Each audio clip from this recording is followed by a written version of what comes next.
J'ai une histoire qui est dure, qui m'a poussé de quitter mon pays parce que je ne suis pas sorti juste parce que je vais sortir. Je ne savais même pas on est en Belgique. Je ne sais pas ça qui passait dans ma tête, tu vois.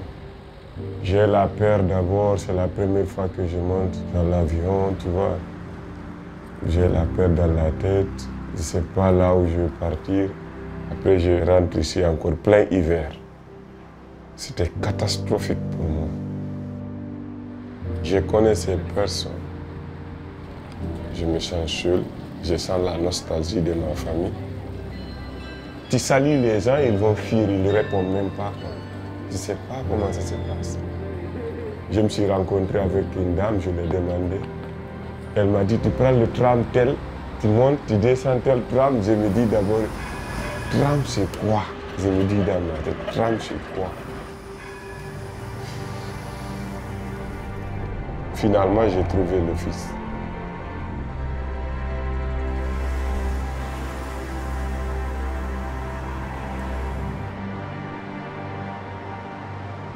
Après, on m'a donné ordre de quitter négatif. On m'a dit, tu dois quitter le pays. Et je me dis, c'est fini pour moi, quoi. Après, j'ai la peur aussi, tu vois. J'ai la peur ici, ils vont m'arrêter. Après, ils vont m'arrêter au centre fermé chez moi. Tu vois, après, je sais ce qui m'attend, c'est moi. J'ai pas là où dormir encore, tu vois. C'est comme ça.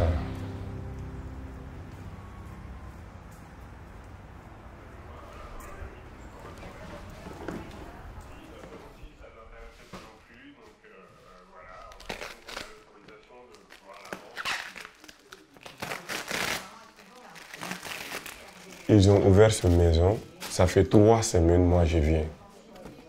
Là, quand même, je me suis un peu soulagé, quoi.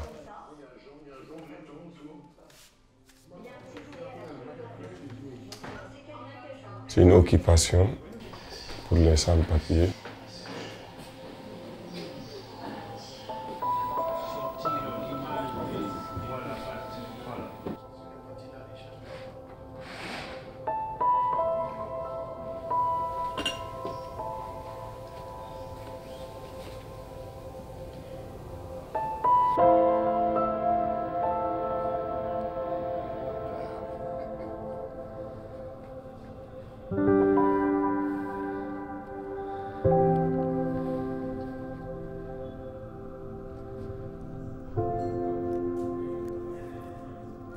Chambre 4, chambre 6. Vos nourritures. Chambre 2. Chambre 3. Il y a des personnes de bonne volonté qui envoient de la nourriture. On partage toujours. La société entre nous, la manière dont on vit, c'est ce qui tient notre groupe ici. Il y a de l'harmonie. Je vais dire 100%, il y a l'harmonie ici. Ça, c'est notre point fort ici. Qui va m'aider? On va monter, c'est les femmes. Aziz.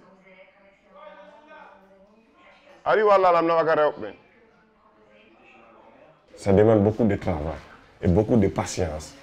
On doit savoir d'abord vivre ensemble. Le gouvernement nous a écartés. Ici, ils nous ont mis à côté. Si nous aussi, on se gueule entre nous, ça ne va pas. Moutard, c'est lourd. C'est les femmes, hein. Il faut faire le mieux. Oui.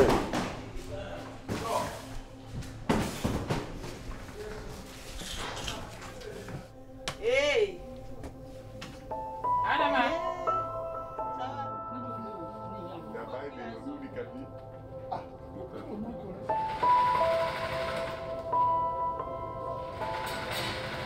Ici, c'est un peu serré pour moi, pour travailler. Mais on n'a pas le choix. Je vais me débrouiller pour faire. Les cohabitants qui sont ici, ils viennent tout le temps. Ils me donnent des habits pour réparer. On est dans les mêmes situations. On n'a pas de papiers, on n'a pas de revenus. Donc, c'est pour l'aider aussi.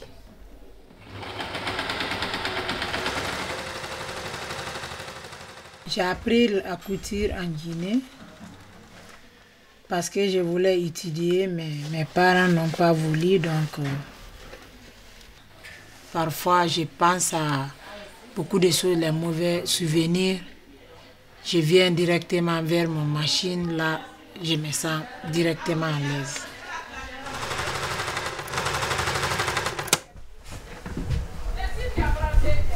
C'est comme ça, chez nous ici. Parfois, on dort comme ça, sans lumière.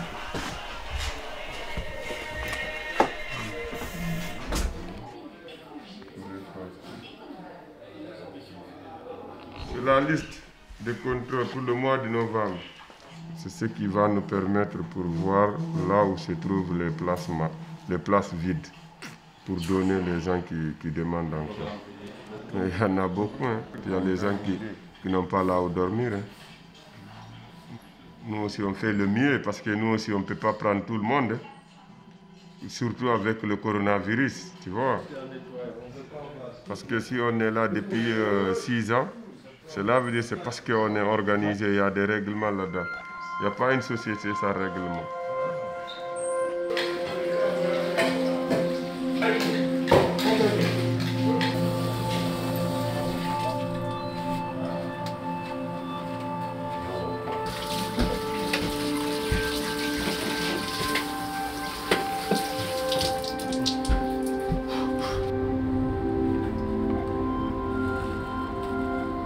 Je suis la personne qui est plus influencée dans toutes les activités ici.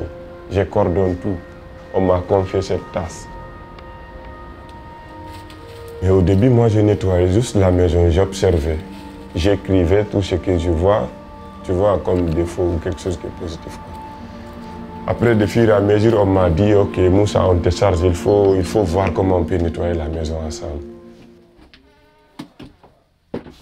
J'ai partagé les personnes tout par groupe. Petit à petit, on améliore. Après, on a dit, pourquoi pas, on nomme les chefs de chambre. Pourquoi pas, on fait des réunions chaque fois. On a essayé avec l'équipe, tout le monde contribue. Parce que c'est une équipe, hein. Une personne ne peut pas faire ce boulot.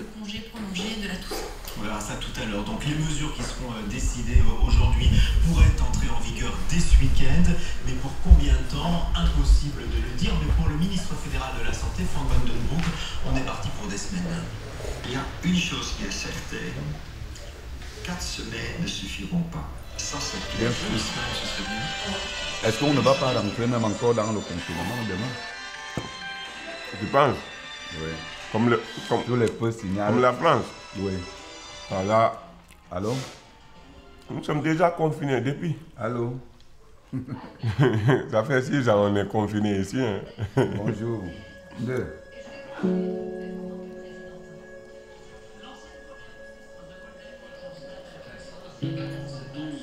Vous ne pouvez plus ramasser, c'est tout. Le temps perdu n'est jamais rattrapé. On ne va pas échapper. Comment? Tu donnes l'effort, tu crois que tu es sorti de l'affaire, mais c'est comme si ça recommençait seulement. Alors attendez, 5 ans, 10 ans même s'il le faut. Seulement si l'opération est réussie. Jusqu'à présent, si je vis, c'est avec l'espoir que le lendemain pourra être meilleur qu'aujourd'hui. Le lendemain, l'avenir est flou.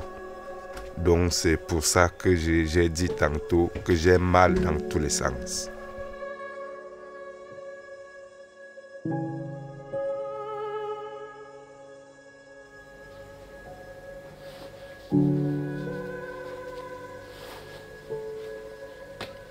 J'ai demandé Dieu, que Dieu me sorte dans la misère là, que Dieu me fasse du bonheur, que Dieu chasse la maladie qui est dans le monde entier et que Dieu me donne revoir avec mes enfants un jour ici et que Dieu me donne des papiers aussi pour que moi aussi je dois vivre comme les autres. Mais à chaque fois que je prie, ça me donne l'espoir.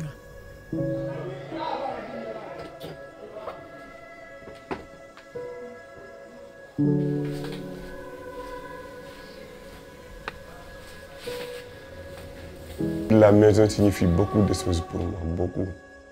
J'ai gagné beaucoup de choses. Tu sais, avec la souffrance, tu vas avoir beaucoup d'expérience.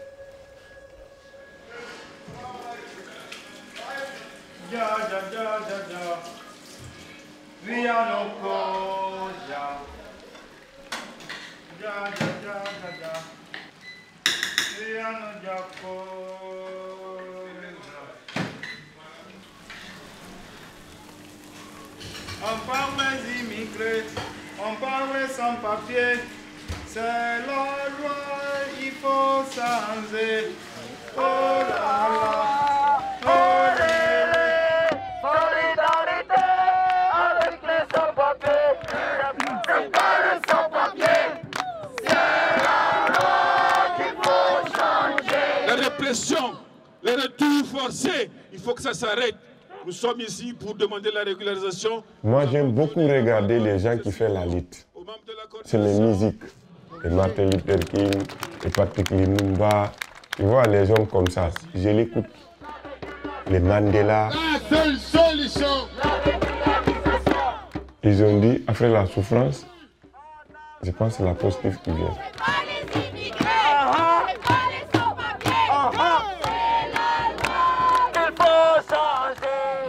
On ne va pas lasser. On est là, on voit c'est catastrophique de vivre ici, mais on n'a pas le choix. On n'a pas là où partir. On n'a pas. Juste ici. C'est notre lutte aussi.